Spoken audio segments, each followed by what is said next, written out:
자, 지금부터 이제 1강을 시작하도록 하겠습니다. 이 말씀을 준비할 때 선생님이 이 문장을 가지고 생각하면서 했어요. 예수님을 모르는 사람이 있는데 오늘 단 하루만 시간이 주어졌다면 오늘 이후에 어떻게 될지 몰라요. 그 사람에게 과연 나는 무슨 메시지를 전할 것인가? 나에게 단 하루의 시간이 주어졌다면 그 사람에게 어떤 메시지를 전할 것인가? 이 생각으로 복음사경회를 준비를 했습니다. 이 복음사경회는 이렇게 4가지 주제로 되어 있어요. 첫 번째는 하나님은 살아계시다. 두 번째는 창조와 죄, 그리고 율법. 그리고 세 번째는 예수 그리스도의 구원, 그리고 부활. 네 번째는 구원받은 성도의 삶. 이렇게 구성되어 있습니다. 여러분, 이 영상 혹시 보셨는지 몰라요? 얼마 전에 여러분 그 운동장 캠프했던 그 영상인데 둘째 날 새벽에 안개가 쫙 끼어 있었어요. 그래서 유남부 선생님이 이거를 아마 드론으로 쫙 촬영을 하신 것 같아요. 한번 보세요. 멋지죠? 안개 속을 쫙 뚫고 올라가는데 하늘에서 본 우리 학교의 모습입니다. 아주 멋지죠? 우리 뒤에 산이 이렇게 아름답게 펼쳐져 있습니다. 근데 이거를 끝내고 어떤 학생이 우리 단톡방에다가 이 사진을 올렸어요. 이 사진이 뭔가 보니까 아마 밤에 들어갈 시점인데 달이 빛나고 그 초승달이 있는 거죠. 또 이 사진도 보냈어요. 아마 밤에 별을 찍어서 올린 것 같아요. 그리고 이 사진도 올린 학생이 있는데 저기 보니까 별들이 이렇게 있어요. 여러분 운동장 캠프 하면서 하늘에 별 봤죠? 너무너무 그때 별이 잘 보였던 것 같아요. 그래서 오늘은 이 별을 한번 이야기해 보려고 합니다. 우주에 대해서. 우주에 나타난 하나님의 사랑이 어떤 것인지 한번 이 시간에 배워보도록 하겠습니다. 여러분, 한 아이가 태어났다면 그 아이가 엄마라는 것을 바로 알 수 있을까요? 그런 일은 아마 없을 거예요. 예전에는 선생님 20, 30년 전만 해도 아이가 바뀌어서 산부인과에서 바뀌어가지고 나중에 20년 후에 30년 후에 새로운 엄마 아빠를 찾는 그런 뉴스가 가끔 나왔어요. 근데 지금은 이제 거의 그런 일이 없죠. 이와 같이 아이가 태어나면은 엄마가 누군지 아빠가 누군지를 몰라요. 그래서 엄마는 사랑을 주고 먹을 것을 주고 기저귀를 갈면서 내가 엄마라고 하는 것을 꾸준히 표현을 해줘야 돼요. 그래야지 아이들이 저 부모님이 나의 부모님이구나 이런 걸 알 수가 있어요. 하나님도 마찬가지입니다. 우리가 하나님을 인지할 수 있는 능력이 없어요. 그래서 하나님은 우리에게 하나님의 심을 우리에게 알려주셔요.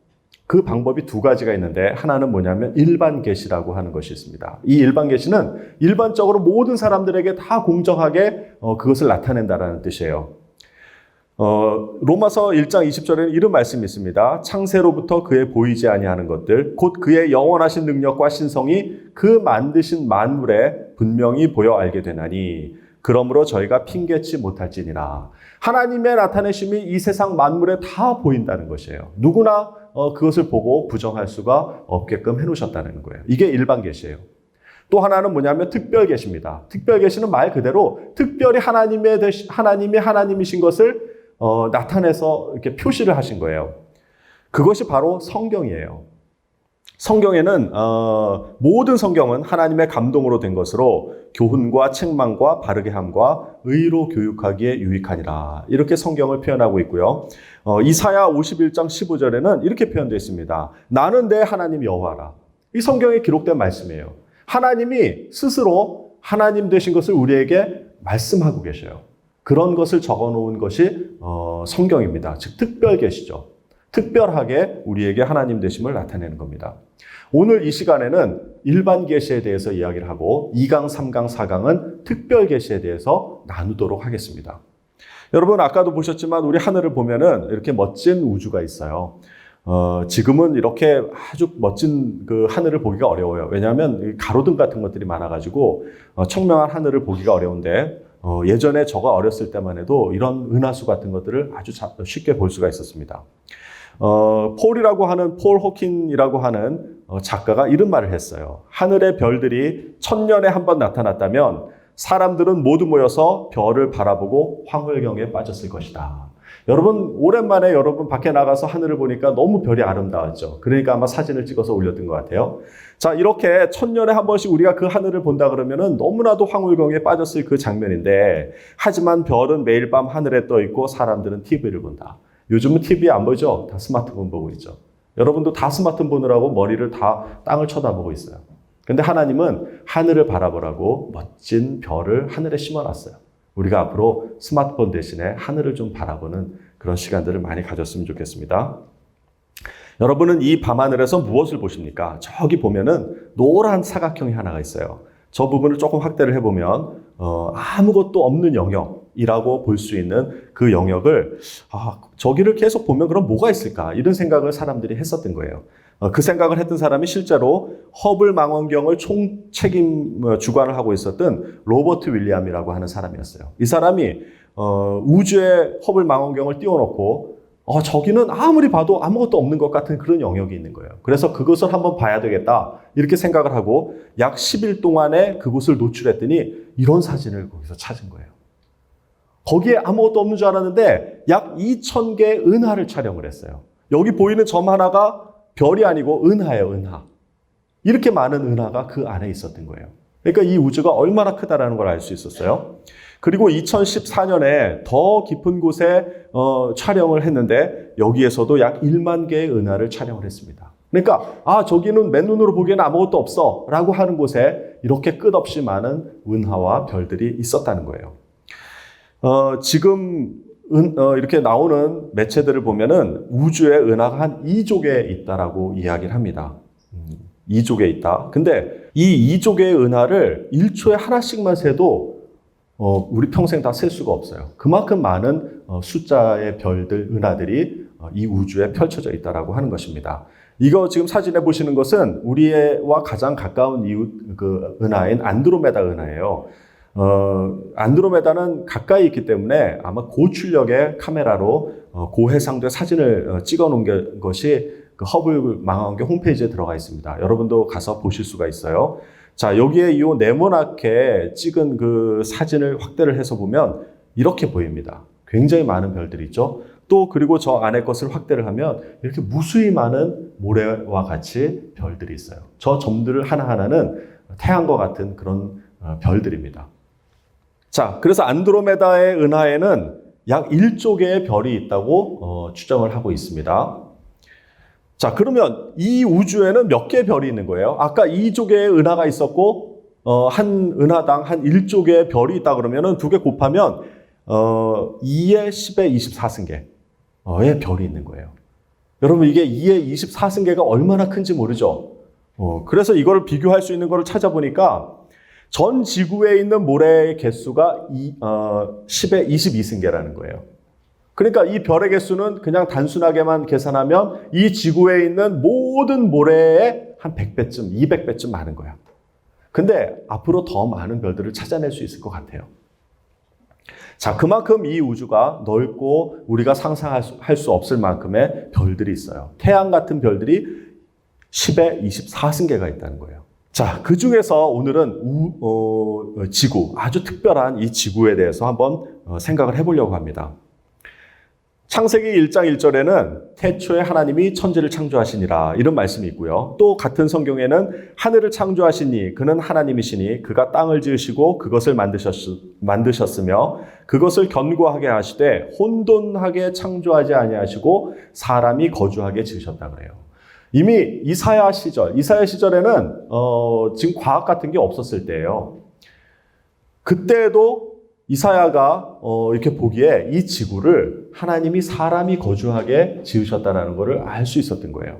자, 그래서 과연 지구가 어떻길래 사람이 살 수가 있는지를 이렇게 많은 증거들을 통해서 한번 보도록 하겠습니다. 자, 먼저 우리 은하계를 한번 살펴볼까요? 우리 은하는 이와 비슷하게 생겼습니다. 우리는 우리 은하에 살고 있기 때문에 우리 은하를 이렇게 볼 수가 없죠. 이 정도 나가서 사진을 찍을 만한 우주선을 만들려면 글쎄 가능할지 모르겠어요. 어쨌든 우리가 추정해서 만든 이 은하가 우리 은하라고 한다 그러면 우리 태양계는 어디 있냐면 중심에서부터 약 3만 광년 떨어진 곳에 있어요.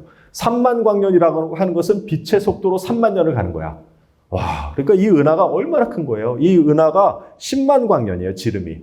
그러니까 10만 년 빛의 속도로 달려야만 끝에서 끝에 갈 수 있는 거대한 은하 속에 약 3만 광년, 중심에서 3만 광년 떨어진 곳에 우리 태양계가 있다는 거예요. 근데 이게 왜 여기에 있냐 이렇게 살펴보니까 너무나도 재밌는 게 뭐냐면 이 녹색으로 칠해진 이 환 안에 있는 그 별에서만 생명체가 거주할 수 있다는 거예요. 자, 이 은하 중심으로 들어가면은 여기에는 블랙홀이 있어요. 그리고 초신성이 있어요. 그리고 강한 어떤 별들이 있기 때문에 여기에는 그 강한 방사능이 존재를 하고 전자기파가 존재해요. 그래서 생명체가 살 수가 없어요. 그러면 요 녹색 바깥에는 어떻게 되어 있냐면 여기는 산소나 마그네슘이나 이런 생명체에 유익한 그런 기체가 적고 메탄이나 이런 가스들이 많아요. 그러니까 이 바깥의 지역에 있는 태양계가 있다면은 거기도 역시 사람이 살 수 없는 곳이 됩니다. 그래서 아주 묘하게도 이 녹색 그린존, 선생님이 여기 이렇게 칠해놓은 그 지역에만 생명체가 살 수 있다고 합니다. 태양계가 바로 그 위치에 있는 거예요. 자, 그리고 태양계를 조금만 더 자세히 보면은 이 태양계는 태양계 전체 질량의 99.8%를 차지해요. 그러니까 뭐 대부분의 질량은 태양이 가지고 있는 거예요. 그러니까 어마어마하게 큰 질량을 가지고 있는 겁니다. 여기에 이제 우리 지구 같은 행성들이 8개가 있죠.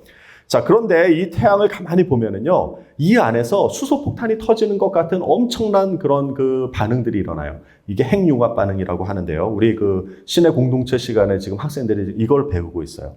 근데 태양이 그 안에서 엄청나게 많은 폭발들이 일어나고 있는데도 그 폭발량의 변화율이 0.1%도 안 되게 굉장히 안정적으로 폭발하고 있다는 거예요.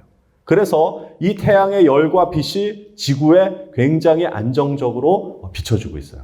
만약에 이것이 굉장히 들락달락하게 폭발하고 있다 그러면 우리는 어떨 때는 너무 뜨겁고 어떨 때는 너무 추워가지고 금방 죽을 수도 있단 말이에요. 근데 이것이 아주 안정적으로 우리에게 전해지고 있다는 겁니다. 자, 그런데 이 태양에서는 이 수소폭탄 같은 것들이 폭발을 하면서 엄청난 방사능과 전자기파가 나와요. 그리고 또 이제 빛과 열도 나오죠. 이런 것을 태양풍이라고 하는데 이 태양풍을 우리가 직접 맞으면은 우리가 죽게 돼요. 생명체가 살 수가 없게 됩니다.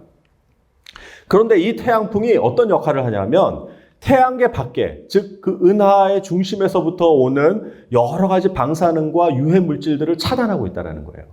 그래서 태양풍이 이 태양계를 보호하고 있는 거예요. 참 놀랍죠?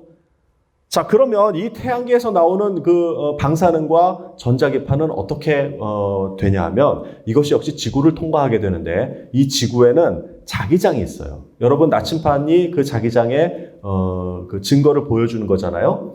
이 자기장이 이 그림과 같이 이 자기장도 빛이기 때문에 이 빛으로 이 지구를 둘러싸요.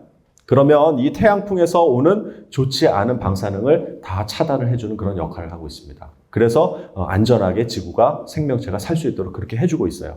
그 증거가 이제 극광이라고 하는 오로라라고 하는 극지방에 나타나는 이런 빛이 그 증거라고 볼 수 있습니다. 굉장히 아름답죠?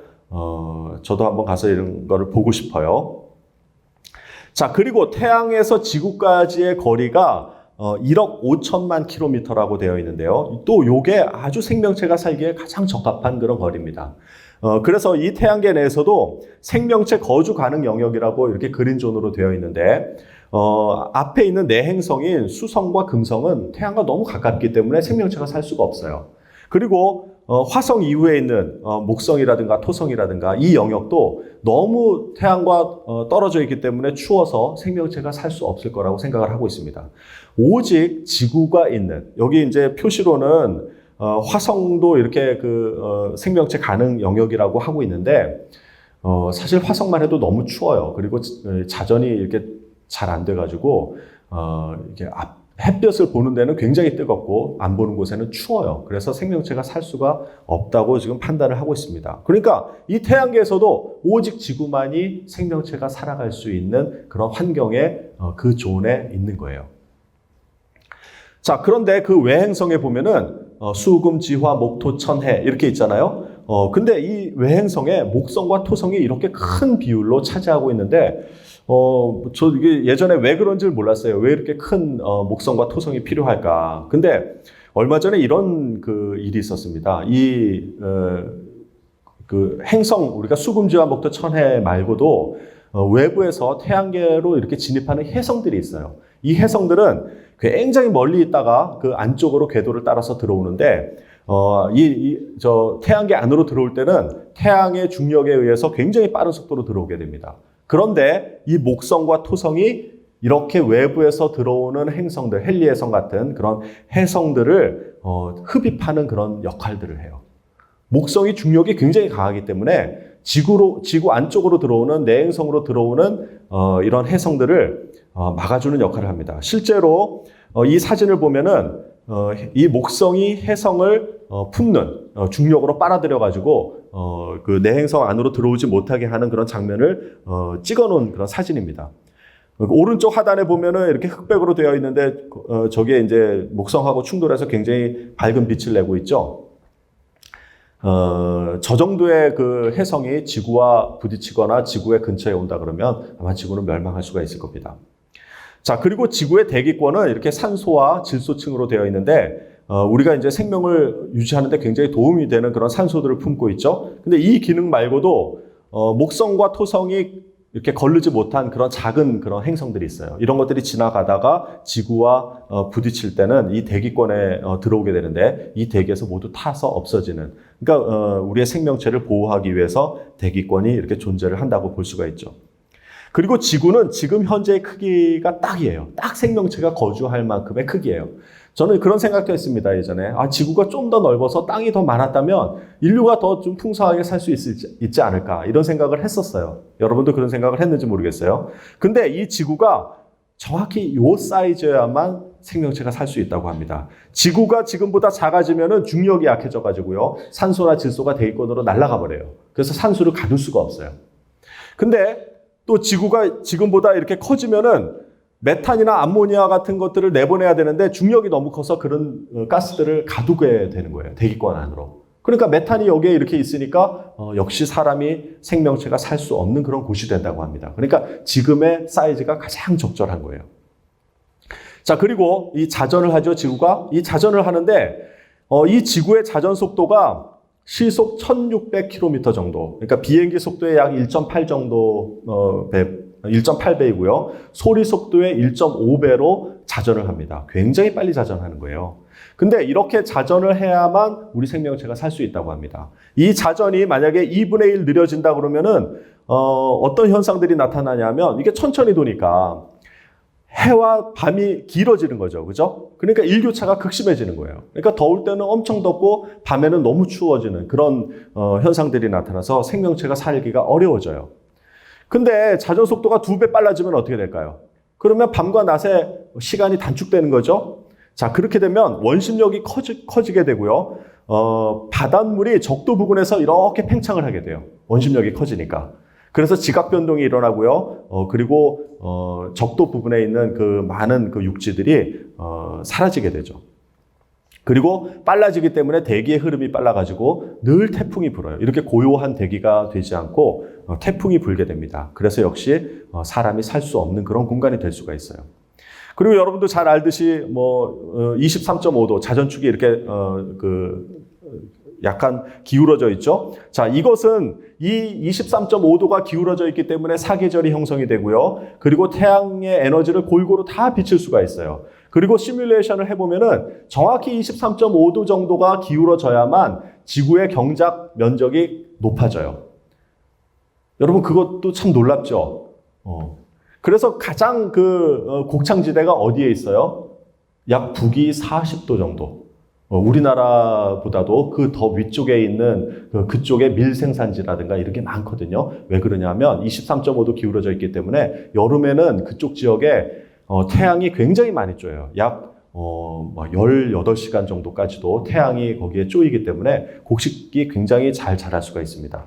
그래서 이 자전축이 정확히 23.5도 기울어져 있기 때문에 생명체가 살기 쉽다고 합니다. 23.5도보다 더 크면은요, 온도 차이가 극심해지고요. 더 작으면 계절의 변화가 생기지 않아가지고 사람이 살 수가 없는 곳이 됩니다.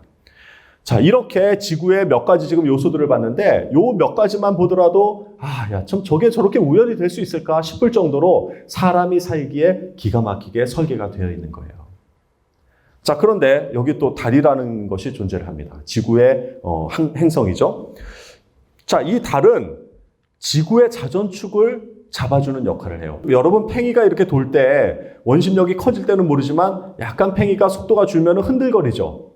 예, 마찬가지예요. 지구도 아주 원심력이 세서 막 그렇게 하면은 사람이 다 날아가니까 정확하게 이 아주 그 기가 막힌 속도로 돌아야 되는데 그렇게 되려면 자전축이 흔들려요. 그런데 이 달이 그 자전축을 잡아주는 역할을 하는 거예요.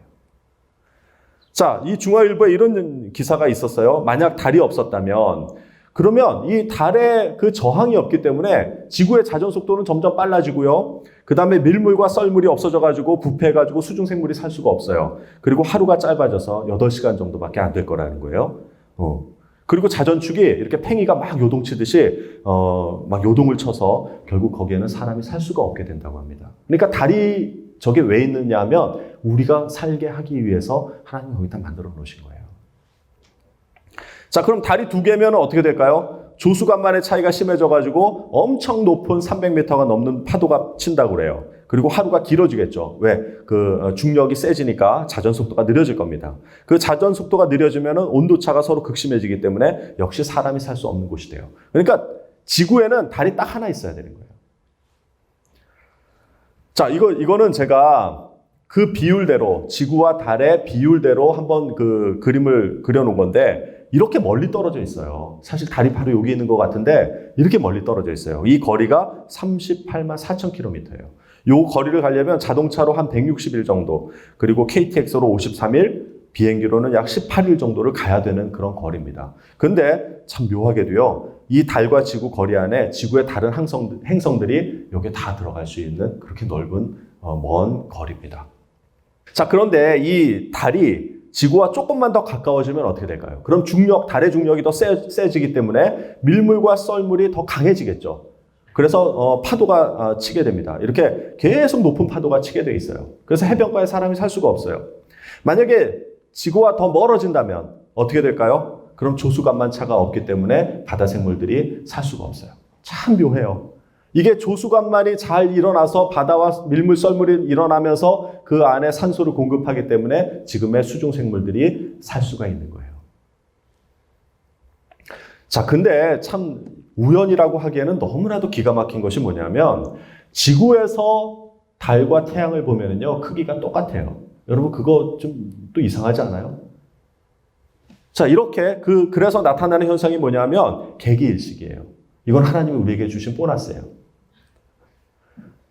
정말 이거는 어떻게 이렇게 될 수 있을까 싶을 정도로 기가 막혀요. 이게 무슨 소리냐면 지구에서 지구의 위도의 33도쯤에서 보게 되면은요, 이 태양과 달이 2분의 1도, 그래 0.5도 안에 같은 각의 존재를 한다는 뜻이에요. 어떻게 이게 그렇게 될 수가 있어요? 우연의 일치가 아니다라는 거예요. 그래서 이 지구에서 달과 태양을 볼 때 반 정도 일식이 있었죠. 불과 몇 개월 전에 있었어요. 선생님도 봤어요. 지나가면서 맨눈으로 이렇게 흐리게 해서 본 적이 있는데 이렇게 가끔 10년에 한 번씩 일식 현상을 보여주면서 내가 이렇게 태양과 달을 기가 막히게 맞추지 않았냐 하고 하나님이 우리에게 일반 계시로 보여주시는 거예요. 자, 이와 같이 우주는요, 하나님이 모든 것을 설계를 해놓으셨어요. 내가 여기서 다 이야기를 하지 못하지만 앞으로 이런 시간을 빌어서 더 다른 주제로 한번 해보도록 할게요. 그래서 이거는 자연이 아니에요. 스스로 있는 게 아니에요. 이 자연이라는 말은 스스로 있다라는 뜻이잖아요. 근데 그게 아니에요. 하나님이 그렇게 만드신 거예요. 그래서 천연이라고 불러야 되는 거예요, 원래. 이 이야기를 어떤 한 학생에게 했더니 우리 공의토 학생이 이걸 가지고 시를 쓴 게 있어요. 선생님, 이 시가 얼마나 좋은지 몰라. 어떻게 이렇게 과학을 들으면서 시상을 떠올려가지고 이렇게 멋진 시를 만들었나. 여러분, 그래서 제가 한번 읽어드릴게요. 순환, 공의토. 태양과 달은 서로를 잘 아는 것 같다. 한결같이 빛나다가도 저의 때가 끝날 때 잠잠히 다음에게 자리를 터준다. 그 달가운 우정을 보고 있노라면 나는 때로 예쁜 눈물을 흘린다. 그 눈물 속에는 조금은 작고 예쁜 태양과 달이 손에 손을 잡고 목걸이가 되어서 뭉글댄다. 그리고 눈물 안에는 인간에게서 그렇게도 찾아볼 수 없던 천연의 사랑이 눈물을 머금고 한 꽃으로 피어 있다. 여러분 감탄해야 돼요. 너무 멋지지 않아요? 야, 어떻게 이렇게 하늘과 달을 보면서 순환이라고 하는 멋진 시를 썼는지 놀랍습니다.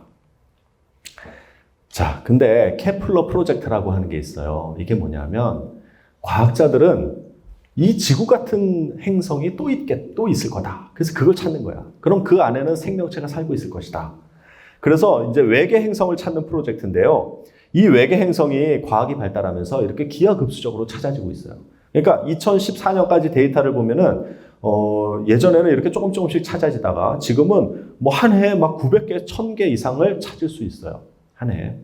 자, 근데 이 데이터들을 분석을 해봤어요. 이거는 이 홈페이지에 케플러 프로젝트라고 하는 홈페이지에 들어가면 여러분도 다 보실 수가 있어요. 한번 잘 보세요.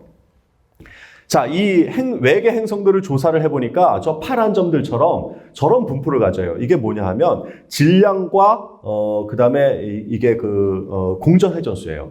그러니까 질량에 따라서 어떻게 회전하는가를 이렇게 봤는데 저 파란색들이 일반 우리가 관찰하고 있는 그런 행성들이에요. 외계 행성들. 그런데 이 녹색으로 크게 써놓은 칠해놓은 것이 태양계에 있는 행성이에요. 여러분 이거 얼핏 보세요. 이 태양계에 있는 행성들이 되게 독특하죠. 그러니까 외부에 있을수록 독특한 거예요. 전체적인 파란 점들은 다 저쪽 위에, 왼쪽 위에 있는데 지구, 금성 이런 태양계에 있는 행성들은 외부의 바깥쪽에 있어요. 그러니까 특별하다라는 거예요. 그래서 외계 행성을 발견하고서야 태양계가 결코 보편적이지 않다라는 것을 과학자들이 알기 시작한 거예요. 자, 이거는 뭐냐면 공전 주기와 행성의 질량, 그러니까 질량과 공전 주기의 비교표를 그린 거거든요. 저렇게 보면은 녹색 행성, 그 다음에 빨간 행성 이런 것들을 다 관찰을 해보면은요, 지구는 아주 바깥쪽에 있죠. 그 지구는요, 되게 독특한 행성이라는 거예요. 공전 주기는 긴데 질량은 되게 작아요. 그러니까 이런 게 없는 거예요, 거의. 자, 그리고 또 지구를 또 어떻게 보냐면 공전 주기별로 별의 개수를 한번 봤어요. 그러니까 공전 주기라고 하는 것은 우리는 지구를 한 바퀴 도는데 365일 걸리잖아요. 그래서 지구가 여기에 있는 거예요, 여기에 365일 때는 요 지점에 있는데 대부분의 외계 행성은 어디냐면 그 공전 주기가 50일 미만이에요. 그러니까 50일도 안 되게 굉장히 빨리 그 자기의 별을 도는 거예요. 공전 주기가 빠른 거죠. 거의 대부분은요, 20일이에요, 20일. 한 달도 안 되게 한 바퀴를 도는 거예요. 또 질량도 커요. 그러니까 보통 그게 외계 행성들의 보편적인 분포예요. 근데 지구는요, 작으면서도 365일 길게 돌게끔 해놨어요. 왜? 사람이 살게 하려고. 여러분, 이런 데서는 사람이 살 수가 없어요. 그런 데서는 대기가 형성되기가 힘들고요. 산소가 만들어지기가 힘들어요. 그리고 너무나도 바람이 세기 때문에 있어도 여기서는 생명체가 살 수가 없는 거예요. 그러니까 이렇게 분석을 해봐야 지구가 아주 특별하구나. 뭐든지 검사할 때마다 아주 특별한 지구를 느끼게 되는 거예요. 여기 보면은 이거는 뭐냐면 행성 반경. 그러니까 굉장히 큰 행성들이 많은데 지구는요 아주 작아요. 그런 행성들이 또 많지도 않아요. 아주 특별하죠. 그래서 어떤 과학자는 지구와 같은 행성이 존재할 확률이 10의 99승분의 1이래요. 여러분 아까 우리 별이 몇 개라 그랬죠? 10의 24승계라 그랬죠? 와, 그러니까 그거에서 별 하나를 찍는 것보다도 더 희박한 확률로 지구가 생길 수 있는 확률이라는 거예요. 그러니까 이게 확률적으로 태어날 것이라고 생각하는 순간 지구는 제로예요. 이거는 제로예요. 10의 99승분의 1은 제로예요. 수학적으로. 그러니까 아주 지구는 특별한 행성이라는 거예요. 그러니까 이 말씀 가운데 하나님께서 사람이 거주하게 지구를 만드셨다라고 하는 것이 타당성이 있는 말씀인 거예요. 자, 이와 같이 지구에 우리 몇 가지 그 상황들을 봤잖아요. 아주 특별하게 생명체가 살 수 있는 그런 요소들이 자전축이라든가 공전이라든가 거리라든가 이런 회전이라든가 이런 것들이 달의 유무라든가 이런 것들이 아주 구체적으로 하나도 어긋남 없이 다 맞아야만 우리가 지금 여기서 살 수 있는 거예요. 여러분 이게 우연이 됐다라고 생각하십니까? 선생님이 늘 이 얘기를 하죠. 이 책 한번 읽어보세요. 이상하고 거대한 뜻밖의 질문들. 거기에 이렇게 되어 있습니다. 우주가 탄생하고 태양계가 형성되고 지구가 생겨나고 생명이 발생하여 현재 인류와 같이 진화할 이 상황에 다다를 확률은 10의 마이너스 1230승이라고 한다. 100분의 1이나 1000분의 1의 수준이 아니다. 10의 1230승분의 1이다. 확률로 보면 거의 있을 수 없는 일이라 할 수 있다. 하지만 지금 우리는 그 있을 수 없는 확률 위에서 살아가고 있다. 이게 하나님을 알지 못하는 과학자가 내릴 수 있는 유일한 결론인 거예요. 여러분, 10의 1230승이라고 하는 거는요, 이건 상상을 할 수가 없는 거예요. 이거는 그냥 수학으로 계산한 거니까 이렇게 된 거지. 여러분, 지나가다가 선생님은 가끔 그래요. 선생님 타고 다니는 차가 8859거든요. 그러면 자동차 4자리가 동일하게 맞을 확률이 몇 분의 몇이에요? 만분의 1이잖아. 그죠? 4자리니까 그 4자리 중에 내 번호와 맞을 확률이 만분의 1이에요. 여러분, 나는 여태까지 차 타고 다니면서 8859를 본 적이 없어요. 진짜 유심 있게 볼 때가 있어요. 만분의 1 맞추는 것이 굉장히 힘들어요. 그런데 이거는 지금 만분의 1이면 10의 4승분의 1이에요. 근데 지금 여기에 우리가 생명체로 존재할 확률이 10의 1230승분의 1이라는 거예요. 여러분, 이거를 윤하부 선생님이 계산을 하셨어요. 그게 뭐냐면 로또가, 대한민국 로또가 178번 맞을 확률이래. 그래서 맨날 얘기하잖아. 로또가 처음 한 번 맞으면 우리 어떻게 돼요? 너무 기쁘겠지. 야, 그것만 해도 정말 인생의 대박이라고 다들 그러잖아요. 근데 2번 연속 맞았어. 이러면 막 이제 신문에 와서 막 취재를 할 거예요. 어떻게 2번 연속 맞았냐. 3번 연속 맞으면 해외 토픽에 나간다고 그랬잖아요. 로또가 3번 연속 맞을 확률이면은 해외 토픽에 나가요. 그런데 4번 연속 맞으면은 어떻게 된다고? 그 다음에 경찰이 들어오는 거죠. 조작했다고. 그런데도 5번 연속 맞고 6번 연속 맞으면은 그거는 조사할 필요도 없어요. 바로 구속이에요. 여러분, 이와 같이 로또가 연속 5번, 6번 맞아도 사람들이 와서 조사를 하는데 어떻게 로또가 178번 맞을 확률로 우리가 존재한다고 하는데 여러분 왜 조사를 하지 않아요? 여러분, 그걸 그냥 받아들이고 사는 거야. 근데 그게 아니라는 거예요. 이렇게 우리가 희박한 확률로 살아가는 것이 아니고 하나님이 그렇게 만드셨기 때문에, 설계하셨기 때문에 우리가 여기 존재하는 거예요. 어떻게 로또가 178번 맞을 확률을 안고 살아가시겠습니까? 여러분, 우연이라고 하는 것은요, 없어요. 과학자들이, 하나님을 믿지 않는 과학자들이 만들어낸 단어에 불과한 것입니다. 우리의 하나님을 믿는 사람에게는 우연이라는 단어가 없어요. 하나님이 모든 것을 우리 인생 가운데 개입하시고 섭리하시기 때문에 우리는 우연이라는 것이 없다라는 거예요. 여러분, 이렇게 아주 특별한 지구, 이렇게 보니까 정말 감사하죠. 이거 하나만 오차가 나도, 이 중에 하나만 삐뚤어져도 우리는 살 수가 없어요. 그래서 우리가 이 지구를 귀하게 물려주고 보호를 해야 되는 거예요. 여러분, 이 노래 한번 들어보면서 잠깐 시간을 좀 갖도록 하겠습니다. 지금부터 내가 해주는 얘기 들어주겠니? 믿어주겠니? 옛날 어느 나라에 함께 살았던 왕자와 왕의 이야기.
선생님도 이 찬양을 좋아하는데 우리 학생들 이 찬양 좋아하는 학생들이 많더라고요.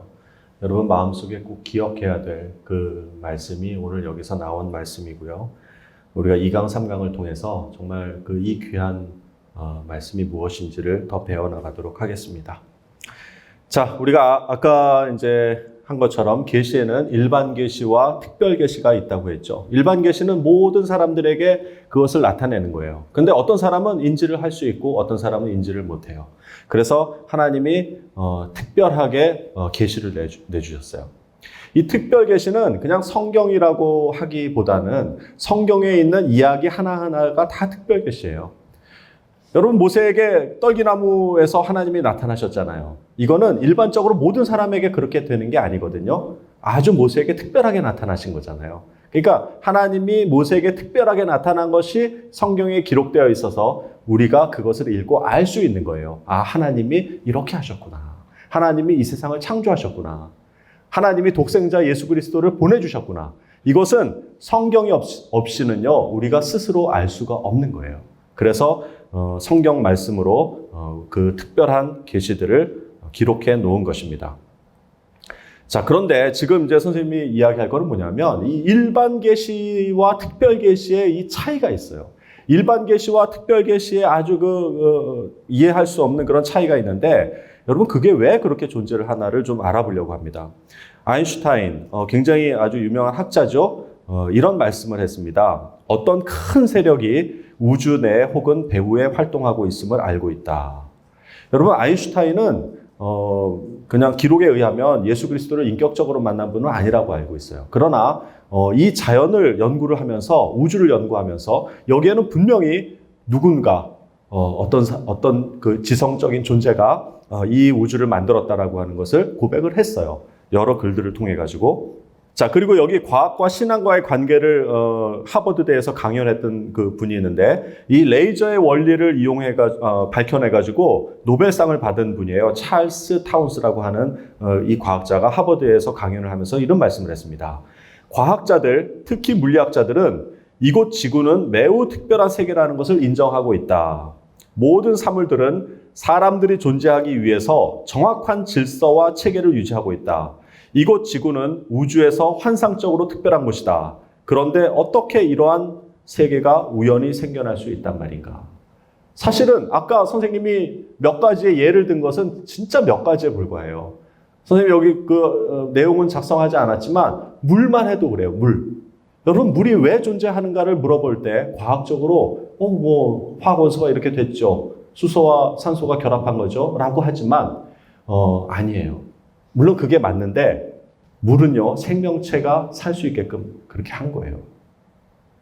이와 같이 지구라고 하는 것은 굉장히 특별하다라는 것을 많은 과학자들이 이야기를 하고 있습니다. 근데 에드워드라고 하는 한 과학자는 이렇게 얘기를 해요. 우주의 모든 것이 우연에 불과하다라는 것을 나는 믿지 못하겠다. 그렇다고 해서 내게 어떤 종교적인 신념이 있는 것도 아니다. 신이 있다고 믿지도 않는다. 나는 무신론자도 아니다. 불가지론자도 아니다. 저기에 뭐가 있는지 혹은 뭐가 있을지 나는 잘 모르겠다. 그러나 다른 한편으로는 우리가 아는 이 특정한 우주는 지성이라고 부를 만한 무엇인가가 있다라는 결과임에 틀림없다.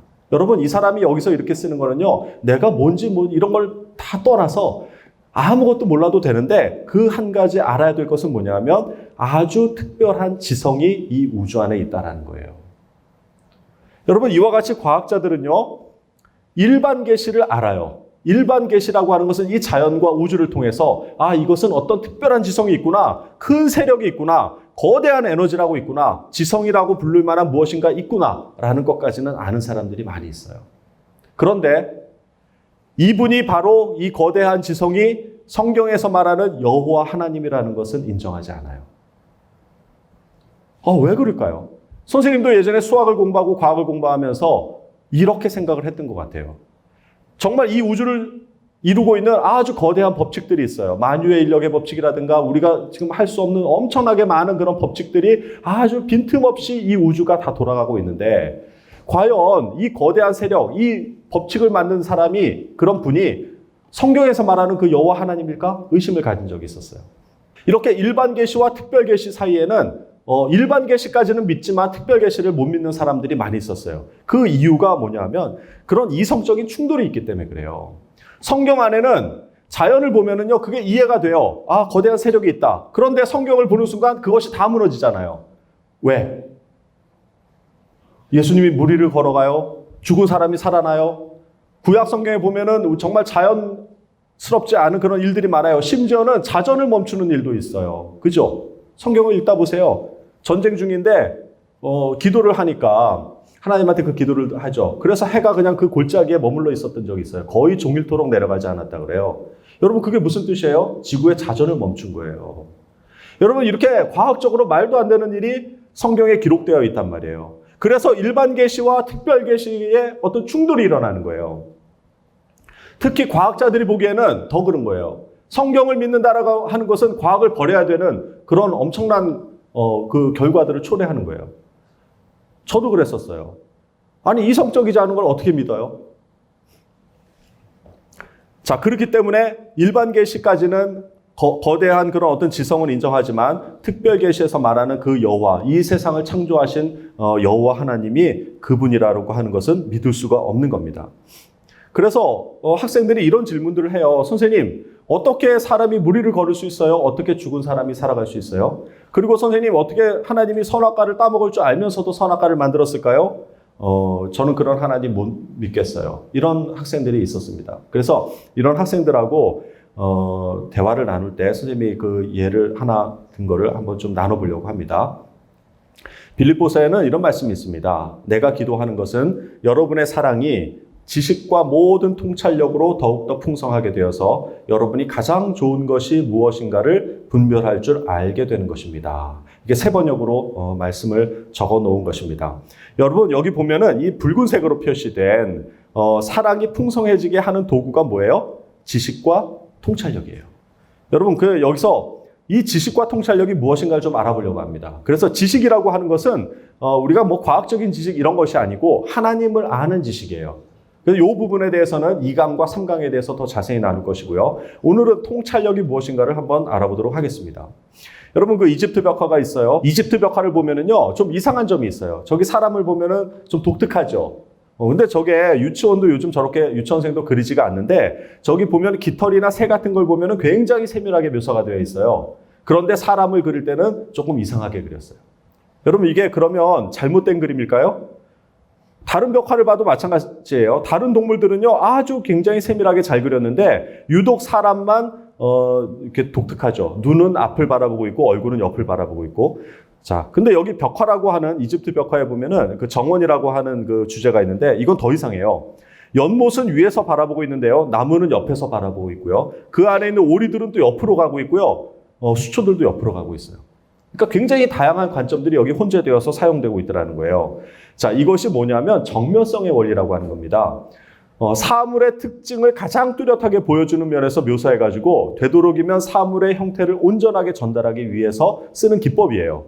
사람의 얼굴이 옆에서 볼 때는 그 특징이 가장 잘 드러나고 또 눈은 정면을 볼 때, 발은 옆면, 연못은 위에서 볼 때, 물고기는 누워있을 때 그 형태가 온전하게 드러나기 때문에 이런 기법으로 그림을 그린 거예요. 그러니까 이거는 잘못 그린 그림이 아니고 뭔가 그 당시에 사람들이 후세 때 사람들 혹은 다른 나라 사람들에게 그 자기의 문화를 설명하기 위해서 이렇게 의도적으로 왜곡해서 그려놓은 거예요. 그렇죠. 뭔가 메시지를 전하려고 하다 보니까 있는 그대로 보고 그리는 것이 아니라는 거예요. 이와 같이 모순과 왜곡이 존재를 하게 되는데 그것은 왜 그러냐 하면 이 현실 세계를 무엇인가를 이야기하고 메시지를 담기 위해서 그렇게 예전부터 고대인들부터 이런 기법들을 사용해 왔다는 거예요. 여러분, 이거 별이 빛나는 밤이에요. 빈센트 반 고흐가 그린 거 너무나도 유명하죠. 자, 이 그림을 그리고 있는 거를 어제 제가 가서 사진을 찍어 가져왔어요. 몰래 가서. 여러분 보면은 지금 봐요. 이 고흐가 그림을 그리기 위해서 캔버스에다가 아직 캔버스에 그 화판을 올리지도 않고 지금 촛불을 켜두고요. 이 마을을 보고 있어요. 피사체를 보고 있어요. 자, 그런데 지금 이 순간을 상상을 해봐봐요. 자, 이 밤입니다. 여러 가지 소리가 들려요. 지금 소리가 들리고 꽃향기가 나고 바스럭거리는 소리가 나고 그리고 저쪽에 폭풍우가 막 몰려오는 것 같은 그런 스산한 마음과 또 이 나무가 바람에 휘날리면서 내는 소리들이 들려요. 안 들리죠? 나는 들었어요. 어제 가서 사진 찍으면서. 그러니까 이 고흐는요, 지금 뭔가 자기의 내적인 그런 어떤 예술론을 막 일으켜가지고 그 감각을 살려내서 그림을 그리기 위해서 지금 뭘 하고 있냐면 자기의 그 감정을 조절하고 있는 거예요. 다양한 소리와 이 풀벌레 소리 이런 것들 향기를 맡으면서 그 감정을 녹여넣어서 그것이 폭발할 때 그림을 그리려고 기다리고 있는 거예요. 그런데 여러분 이게 여기 사진에는 느껴집니까? 안 느껴지죠. 고흐는 바로 그런 시간을 찾아가지고 이와 같이 자기의 감정을 그림에다가 확 표현을 해놓은 거예요. 그러니까 뭔가를 표현하고 싶은데 그 사실을 그대로 표현하는 것이 무슨 의미가 있냐라는 거예요. 여기 보면 구름이 막 휘어지죠. 나무가 춤을 추죠. 마을이 막 아주 거대한 터치로 지금 움직이고 있는 것은 뭐냐면 지금 고흐 안에 있는 예술적인 그런 감각이 극에 달아가지고 그것을 붓으로 표현을 한 거라는 거예요. 자, 여기 보면 이 A라고 하는 것은 사진 그 당시의 3차원적인 상황인데 사실은 3차원적인 게 아니죠. 4차원이죠. 시간이 흘러가고 있고요. 거기에 또 여러 가지 차원이 더해집니다. 뭐 소리가 들리죠. 향기가 나죠. 촉감이 나죠. 이런 어떤 예술적인 감각을 도저히 2차원적으로 표현할 수가 없기 때문에 2차원 종이에다가 이와 같이 현실을 왜곡해서 그리는 거예요. 이것이 고흐뿐만 아니고 많은 예술가들, 음악하는 사람들이 이런 기법들을 쓴다라는 거예요. 차원이 축약이 되면은요, 왜곡을 할 수밖에 없어요. 우리가 그림자는 우리의 온전한 모습을 다 드러낼 수가 없잖아요. 그림자는 2차원이기 때문에 3차원에 다니는 우리는 그림자로서 표현할 수가 없는 거예요. 그래서 왜곡이 되는 거예요. 여러분, 이와 같이 모순과 왜곡이라고 하는 것은 뭔가가 이상하게 들릴지 모르지만 자기의 메시지, 자기의 뭔가를 예술적인 것들을 표현하기 위해서 많은 사람들이 그렇게 쓴다라는 거예요. 자, 여기 그 말씀 한 구절을 읽어볼게요. 레위기에 이런 말씀이 있습니다. 참 재미있어서 제가 인용을 하는 거예요. 제물을 바치는 사람은 화목제물 가운데서 내장을 덮고 있는 기름과 내장 주변에 있는 모든 기름을 여호와께 바치는 화제로 삼아라. 제사장은 그것들을 제단 위에 태워 바쳐라. 그것이 화제이며 그 냄새가 여호와를 기쁘게 한다. 모든 기름은 여호와의 것이다. 이것은 너희가 어디에 살든지 지금부터 지켜야 할 규례이다. 너희는 기름이나 피를 먹지 말라. 레위기에 이런 말씀이 있어요. 여러분 보세요. 이게 광야를 지나는 그 백성들은 지금 먹을 것이 별로 없는데 여러분들 삼겹살하고 내장, 곱창 얼마나 맛있어요. 여러분 진짜 좋아하죠. 우리 얼마 전에도 삼겹살 먹었는데 목살보다 삼겹살이 맛있는 이유가 뭔지 알아요? 기름이 있어서 그런 거예요. 여러분 그런데 여기 요 내용만 한번 표면적으로 봅시다. 그렇게 맛있는 기름을 어떻게 하라는 거예요? 다 태워서 바쳐라. 심지어는 모든 기름은 여호와의 것이다라고 율법으로 강하게 그걸 묶어놓는 거예요. 너희는 기름이나 피를 먹지 말라. 여러분 이렇게 요 글만 봤을 때는 레위기에 나타난 하나님의 속성이 뭔 것 같아요? 왜 우리 맛있는 거 우리 안 주고 왜 혼자 먹으려고 먹지 말라고 하지? 이렇게 생각할 수가 있다는 거예요. 그래서 이거를 보고 하나님은 욕심쟁이 이렇게 생각하면 안 된다는 거예요. 자, 지금은 과학이 발달해서 왜 그런지를 설명할 수가 있어요. 여기 보면 사람의 체온은 36.5도에서 37.5도. 그래서 우리가 요즘 코로나 때문에 37.5도 이상 되면은 병원에 가야 된다고 그러잖아요. 그러니까 운동을 해서 올릴 수 있는 체온의 최고치가 37.4도예요. 그 이상이 되면 이건 다른 이상 때문에 병에 걸렸다라고 보는 거죠. 그런데 이 양이라든가 염소라든가 돼지라든가 이런 걸 보면은 사람의 체온보다 높아요. 38도에서 40도 정도 분포를 보이고 있어요. 여러분 말 탈 때 말 안으면 어때요? 말 목에 이렇게 손을 대면 따뜻하죠? 굉장히 따뜻하죠? 옆에 있는 친구 될 때하고 말 될 때하고 한번 해보세요. 말이 더 따뜻해요. 자, 동물들은요 자기를 보호해야 되기 때문에 이렇게 체온이 높아져 있어요. 그리고 특히 초식동물 같은 경우는 바스락 소리만 들려도 바로 튀어나가야 되거든요. 그러니까 온도가 높게 되어야만 자기를 보호할 수 있습니다. 근데 조류는 더 높아요. 닭이라든가 이런 경우는 41도, 42도까지 올라가거든요. 왜냐하면 날아가야 되기 때문에. 뭐 닭은 날지는 못하지만 어쨌든 다른 조류들은 뭔가 바스락거리면 날아가야 되기 때문에 항상 예열된 상태로 있어야 되는 거예요. 그래서 사람이 다른 동물보다 체온이 낮아요. 만약 이런 상태인데 돼지고기를 먹으면 돼지비계를 먹으면 어떻게 돼요? 닭고기, 닭비계 먹으면 어떻게 돼요? 온도가 2, 3도 정도가 떨어진 곳에서 그 기름이 우리 몸에 쌓이게 된단 말이에요. 그러면 그게 약간 끈적이면서 피에 섞여가지고 모세혈관 같은데 이렇게 쌓이게 돼요. 여러분 그것이 이제 잘못해서 뇌 혈관이 터지고 그러면은 심각한 그런 죽음에도 이르게 되는 거예요. 혈관에 문제가 생기는 거예요.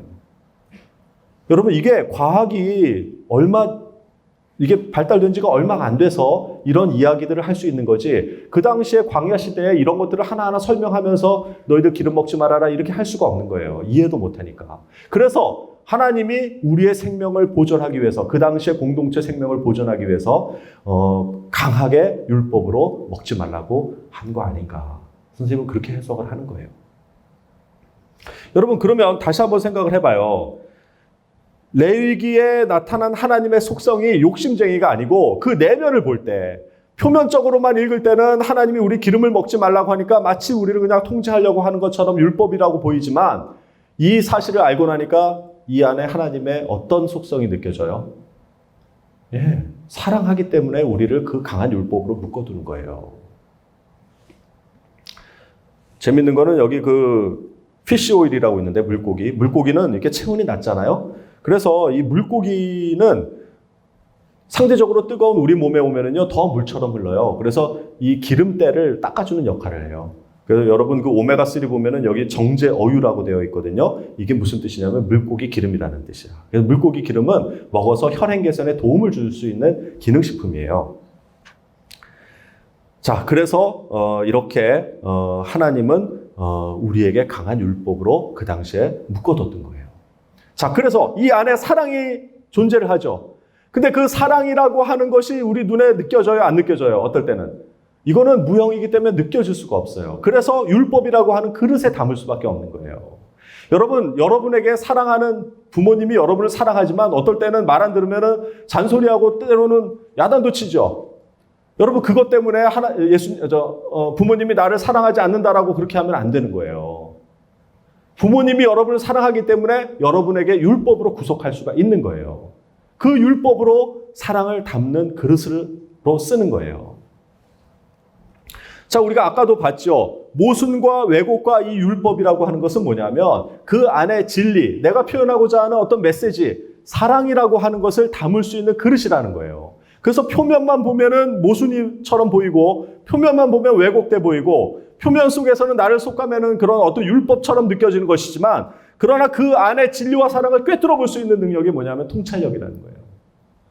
그래서 하나님의 사랑을 알려면 겉에 보이는 것만 가지고는 안 된다는 거예요. 통찰력을 가지고 그 안에 그 정말 진정한 의미가 무엇인지를 여러분들이 생각을 하고 꿰뚫어 볼 수 있는 그 능력을 가져야만 그 안에 진리와 사랑을 느낄 수가 있는 겁니다.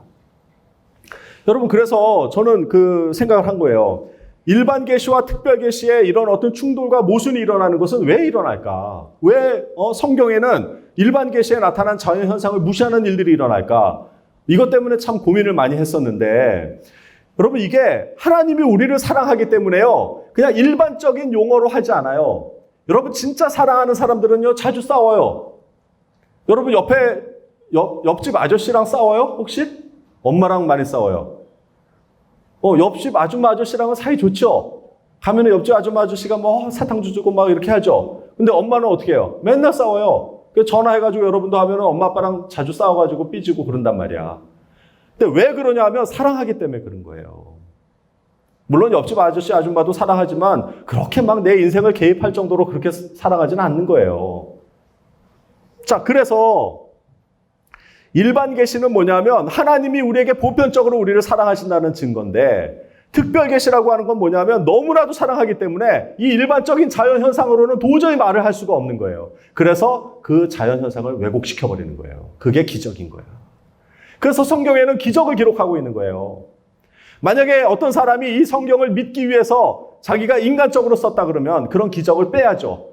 물로 포도주를 만들었다? 야, 이건 말도 안 돼. 이건 빼야 돼. 그리고 빼고서 기록을 했을 거예요.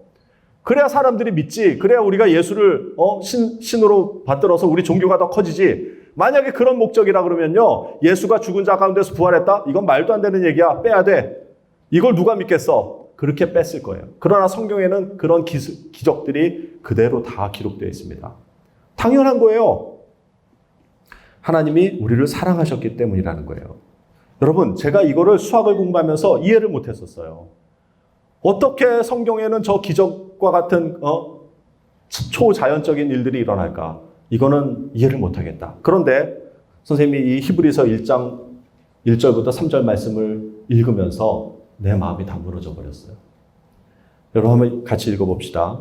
옛적의 선지자들을 통하여 여러 부분과 여러 모양으로 우리 조상들에게 말씀하신 하나님이 이 모든 날 마지막에는 아들을 통하여 우리에게 말씀하셨으니 이 아들을 만유의 상속자로 세우시고 또 그로 말미암아 모든 세계를 지으셨느니라. 이는 하나님의 영광의 강체시오 그 본체의 형상이시라.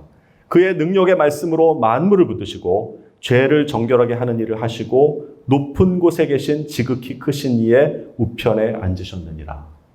여러분 이 말씀을 읽는데 갑자기 이 3절에 빨간색으로 표현된 죄를 정결하게 하는 일을 하시고 이게 내 눈에 들어왔어요. 그런데 그 바로 위에는 뭐가 있냐면요. 그의 능력의 말씀으로 만물을 붙드시며 이게 뭐냐면 만물을 지금 붙들고 계세요. 우리가 지금 이 지구에서 이렇게 살고 있게 하기 위해서 하나님의 말씀으로 지금 붙들고 계시고요. 이 태양을 돌고 있는 것도 다 하나님이 붙들고 계셔서 그런 거예요. 그런데 그거에다가 죄를 정결케 하는 일을 하신다는 거예요. 여러분 그래서 이게 생각을 한 거예요. 만물을 말씀으로 붙드시는 것, 이것이 바로 일반 계시예요. 이게 자연적인 거예요. 이게 수학적이고 과학적인 거예요. 그런데 죄를 정결하게 하는 것, 여러분 이 두 가지가 있다면 어떤 게 더 위대한 일이에요? 이 세상을 만물로 붙들어서 움직이게 하는 것과 우리의 죄를 정결하게 하는 능력, 어떤 게 더 어려운 일이에요? 둘 다 어려운 일이에요. 우리는 할 수가 없는 일이에요. 그렇죠? 예, 그럼에도 불구하고 한 번 더 보자는 거예요. 정말 만물을 붙드신다라는 것은 무슨 뜻이냐면 이 물질 세계를 창조하신 거예요. 그리고 지금 운행하고 계시는 것. 여러분 이런 능력을 가지신 분이 그 만물을 물질 세계의 기적을 일으키는 거 못 하시겠어요? 이 세상을 창조하신 분이 지구를 돌리시는 분이 지구의 자전을 잠깐 멈추는 거 못 하실 것 같아요? 아니 그러면 안 되죠. 여러분 그런데 그거보다 더 위대한 일이 뭐냐면 죄를 정결하게 하는 거예요. 이건 영의 세계의 문제거든요. 물질 세계가 아니라 영의 세계에서 우리의 죄를 정결하게 하는 능력을 가지신 분이라는 거예요. 그래서 제가 이거를 질문을 바꿔봤어요. 어떤 것이 나에게 더 의미 있을까? 어떤 것이 더 위대한 일일까라는 것이 아니라 어떤 것이 나에게 더 의미 있는 일일까라고 이 질문을 바꿔보니까요. 여러분 이게 그래서 제 마음에 이 모든 것들이 다 그때 이해가 됐던 거예요. 여러분 죄를 정결하게 한다는 거는요. 이거는 정말 감히 이 물질 세계에서는 상상할 수가 없는 거예요. 여러분 이 세상에서 이 세상을 만물로 돌리시는 분이 만약에 기적을 못 일으키신다고 해봐요. 그런데 어떻게 그런 분이 영적인 죄를 정결하게 할 수가 있어요? 그건 말이 안 되잖아요. 그러니까 하나님은 지금 성경에서 계속 우리한테 무슨 얘기를 하시려고 하냐면 내가 너희들의 죄를 사해 줄 수 있다. 내가 너희의 죄를 정결하게 할 수 있는 일을 할 수가 있다는 걸 보여주기 위해서 이 세상에 기적을 베푸시는 거예요. 내가 이렇게 이 물질 세계를 만물로 붙들지만 그러나 내가 이 안에서 이 만물을 붙드는 것을 기적을 일으켜서 하는 것처럼 그런 능력의 하나님이라는 거예요. 그렇기 때문에 내가 영의 세계에서 인간들의 죄를 정결케 하는 일을 할 수 있다는 거예요. 여러분 그러니까 이게 다 이해가 되는 거예요. 그러니까 기적이 없다면은요 성경이 아니에요. 도덕책이지. 그래서 우리는 성경을 읽는 것이 그 안에서 어떤 도덕적인 것을 찾는 것도 있지만 그 이상의 것은 뭐냐면 그 성경 말씀을 읽으면서 우리의 죄가 사해졌구나라는 걸 깨닫게 하시려고 성경을 쓰신 거예요. 그것이 특별 계시인 것입니다. 그래서 예전에는 일반 계시와 특별 계시가 충돌이 일어난다고 생각을 한 거예요. 그래서 나는 일반 계시만 믿고 특별 계시는 믿지 못하는 경향이 있었던 거예요. 근데 이거를 그렇게 죄를 사하는 능력이 있는 분인 걸 알고 나서 이게 특별 계시 안에 일반 계시가 들어가 있구나. 이 일반 계시를 만드시고 만물을 붙드시는 분이 기적을 일으키시는 그런 위대한 분인데 그분이 바로 우리의 죄를 사할 수 있는 능력이 있다는 걸 알게 된 거예요. 여러분, 그거를 느끼고 이 말씀을 한번 다시 읽어보세요. 3절만 한번 읽어보도록 하겠습니다. 이는 하나님의 영광의 광채시요 그 본체의 형상이시라. 그의 능력의 말씀으로 만물을 붙드시며 죄를 정결하게 하는 일을 하시고 높은 곳에 계신 지극히 크신 이의 우편에 앉으셨느니라. 참 어마어마한 말씀인 거예요. 우리가 믿는 하나님은 이런 분이라는 거예요. 자, 아까 말씀으로 다시 돌아가려고 합니다. 내가 기도하는 것은 여러분의 사랑이 지식과 모든 통찰력으로 더욱더 풍성하게 되어서 여러분이 가장 좋은 것이 무엇인가를 분별할 줄 알게 되는 것입니다. 이 사도 바울의 기도가 나의 기도가 되길 바랍니다. 우리 선생님들이 여러분을 위해서 하는 기도가 될 거예요. 여기에서 가장 좋은 것이 무엇인지를 분별하게 할 수 있는 그 두 가지 요소가 뭐냐면 지식과 통찰력이에요. 그래서 오늘 배운 것처럼 우리가 이 성경 안에 있는 어떤 기적, 초자연적인 현상, 그것만 바라보는 것이 아니라 그 안에 내면을 꿰뚫어 보면은요, 하나님이 그만큼 능력 있는 분이라는 거예요. 우리의 죄를 사해 주실 수 있는 분이라는 거예요. 그 통찰력으로 그 안에 있는 사랑을 볼 줄 알기를 바랍니다.